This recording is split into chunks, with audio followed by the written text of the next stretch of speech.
something that I always want to touch on because it's so important is when it comes to building brand, brand is about how people feel in their gut about a product or service or person if you're a creator, right? People join tribes. So I'm going to give you guys the best example I could, which is Balenciaga, okay? They built this tribe for years and years, upper echelon, high end. Everyone knew their values, knew their style, okay? That's the tribe. We have the same values. I identify with what you value and stand for. I will purchase. And then they did a campaign that had kids in it. And it went nuclear in the negative direction, okay? The reason I say this, you guys, is because when you build an audience and you build a brand and you build a community based on what you stand for, what you value, what you believe in, and then you go against those values, your community, your tribe will turn on you. And that is exactly what happened to Balenciaga.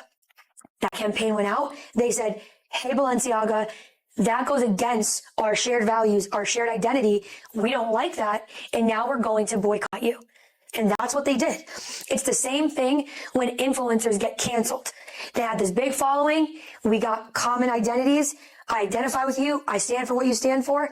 Then they do something sneaky. Now the tribe boycotts them and they get canceled. And so the reason I say that, you guys, is because how Cody said before, people don't buy just product or service anymore. They buy what they want to identify themselves with. And so that goes both ways, right? Taylor Swift, her audience is locked and loaded. They would die for her. Why? Because over the last 20 years, she's had the same values, the same beliefs. She stands for the same stuff, and she's kept that consistent. She's never veered off and tried to come out with a product or a clothing line or a shoe line or a makeup line. That doesn't exist. What she believes in, she lets us know through her songs, right?